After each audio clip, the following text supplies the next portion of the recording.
Every time I try to start talking. Are you good? Are you done?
Today we're going to do a little bit of maintenance work on the tough cut. We got to straighten out a few baffles inside. We're going to take the blades off, take a look at them, sharpen them. There's a metal strap for the anti-string that's broken. I'm going to see what it's going to take to either make a new one or repair this one. And at the end of the day we'll grease it. So to get the blades off, what you got to do is you got to remove the center bolt from the two on the right. These are standard threads. The blade on the left itself is a reverse thread, so you got to make sure that if you want to loosen it, you have to go in the normal tighten direction.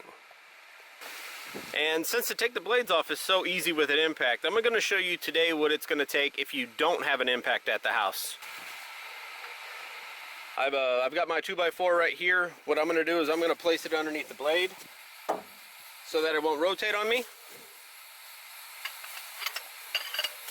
And I've got a I got a breaker bar here. This one's got a 19mm, but 3/4, it's pretty much the same.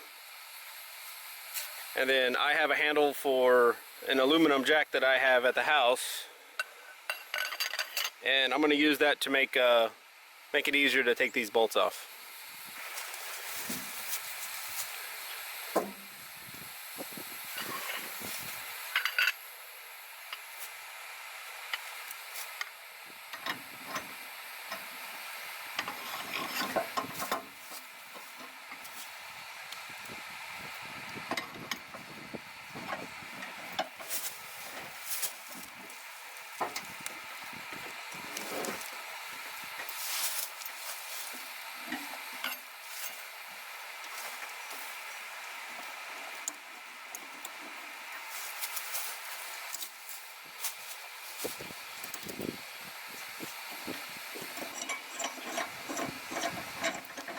There we go. Okay, so get the blade itself here. We're going to do a little touch up on, give it a little sharp edge and touch up some of the damage. This piece right here is called an anti-string. So what it does is it keeps it's always spinning in here with the blade, and it keeps string or wire rope or anything that you've got that you might pick up when you're cutting from wrapping around the spindle here.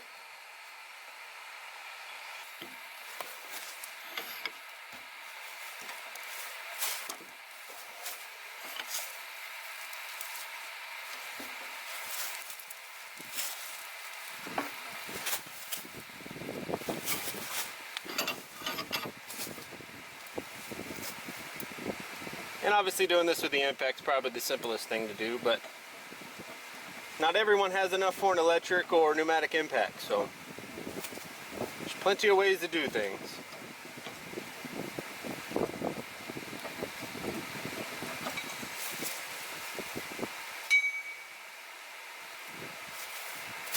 So same thing on this one. This blade, you can flip it. This anti-string is broken. And I think the reason that it's broken is because of a little bit of torque I put on this.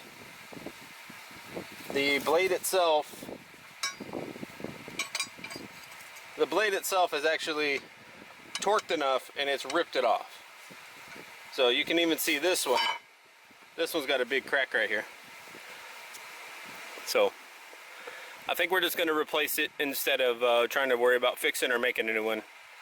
These can't be too expensive. I'll get a whole set. Remember, this one's backwards.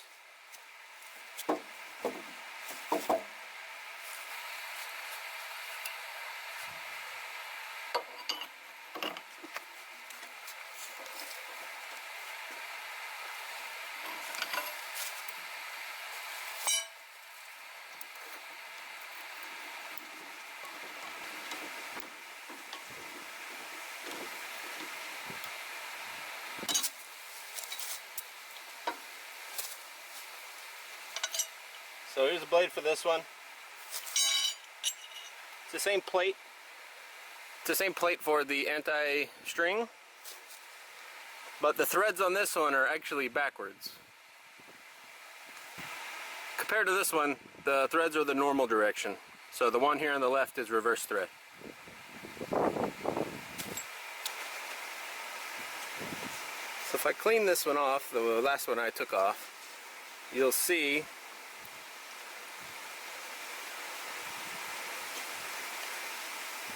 there's a little bit of damage in the corners. Right there, as well as right there. And that's what caused that one to fail. So this one's obviously turning the opposite direction, so it's going to fail from the other side. Alright, as you can see from here, this plate right here is actually bent outward.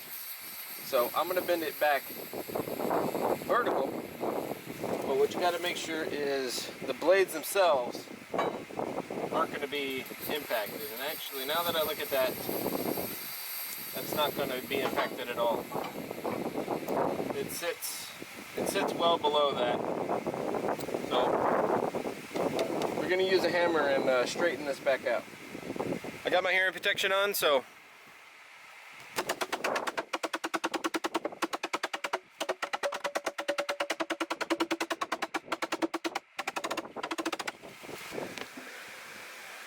alright, well, I think that looks pretty good. It's a decently straight line. I can see the weld right here is a little broken. So I'll keep an eye on that. And if anything, I could clean that up and put a new weld on it and make sure it doesn't bend again. And it might be a little bit hard to see. On the top of the deck, there's these two little alignment lugs. And those are fine, they're not bent. The weld itself is perfectly fine on that. Alright, the next one we're going to do is right here. The center blade has spun something around, and this is actually folded away from the center spindle. So I'm going to hit that one back straight as well.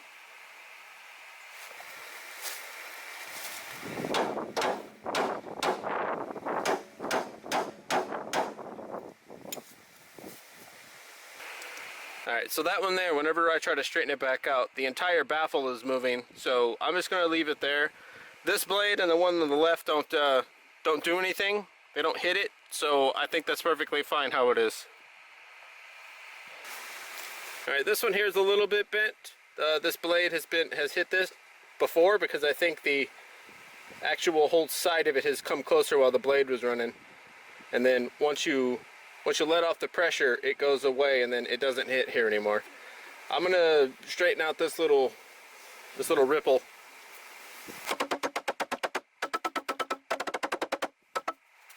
And to see if that's going to hit whenever I rotate it, I'll just put the blade back on with the bolt in it, and we'll just spin it around to see if it catches on anything. Remember, this one's backwards.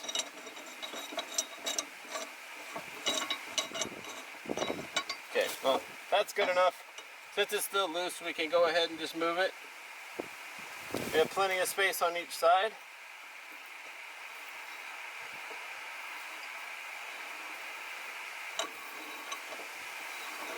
That should be good to go.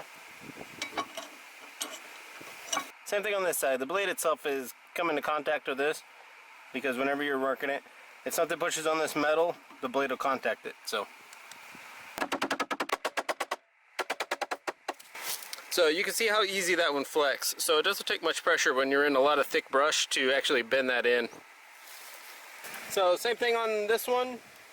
What you're going to do is, whenever you make any adjustments or anything, just put that on, rotate it in a circle, see if it touches.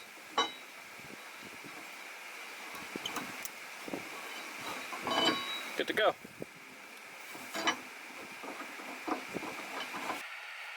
Okay, and to sharpen the blades, I'm going to use a flapper disc on a 4-inch grinder. I'm going to do a little bit on the bottom and a little bit on the top. Doesn't have to be super sharp, but you just want to make sure you get all the nastiness off of it.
So this is the blade that turns the opposite direction, so you have to sharpen the opposite side.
And since we have the blades off, we'll go ahead and grease the spindles since it'll be easier to get to them. The service manual says to put in a couple of pumps of grease every 50 hours. However, I like to do it after the end of a real long week.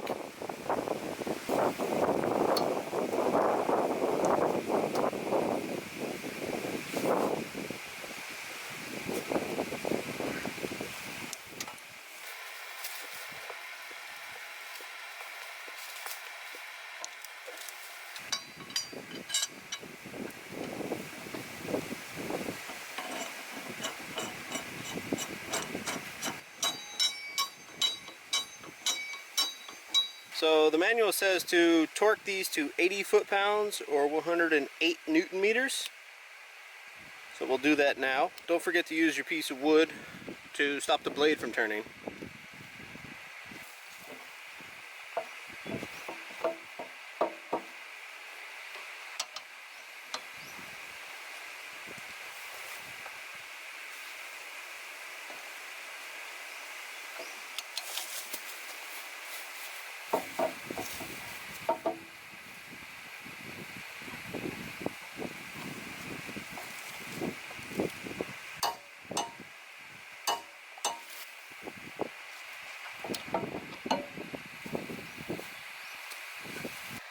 So for the middle one, since this anti-string plate is broken, I'm not going to put it back on because that will actually make the rotational weight be quite a bit off.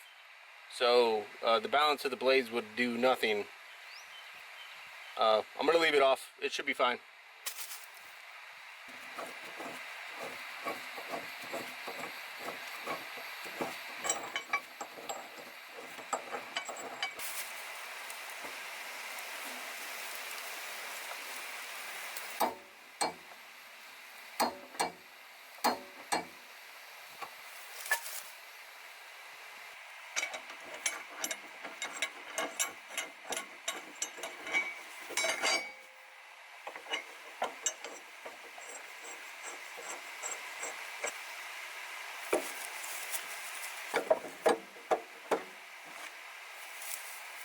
Don't forget to put your ratchet in reverse.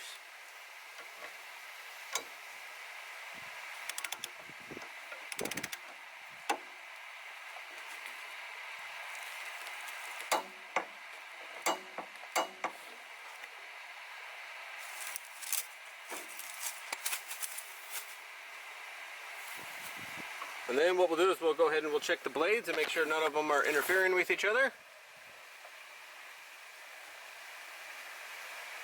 It's good there. I realized I just put that one on backwards. This one. Let's fix that.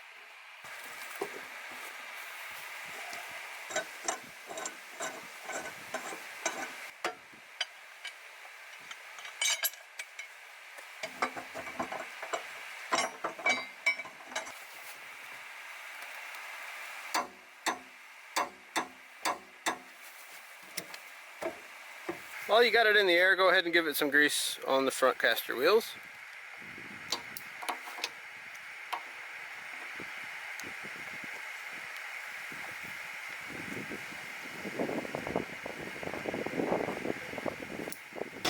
Sometimes in order to get these safety pins back out, you have to retract the cylinder a little bit.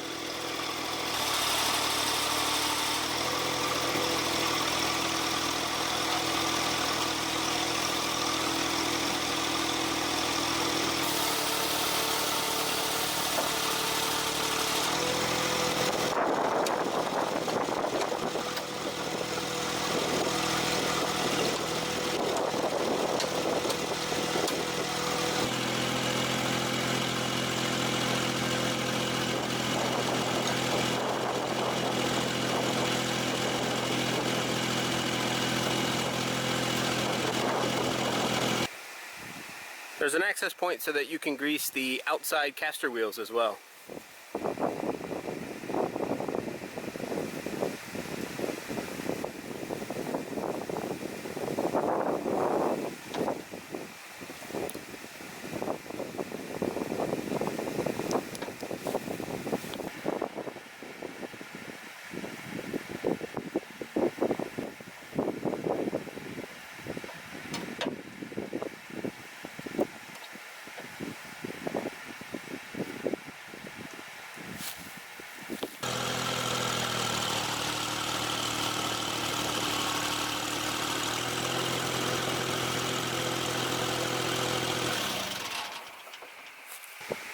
Now with the deck in this position, you can grease everything on top.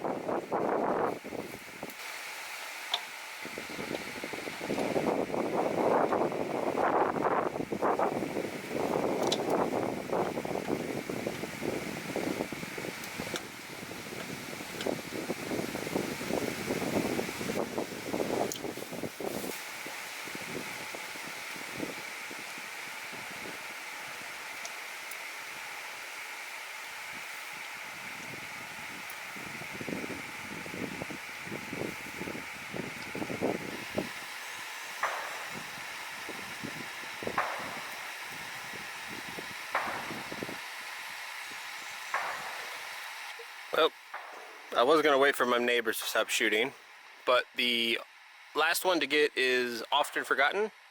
If you look underneath the cylinder, there's one grease zerk for the lower pivot point.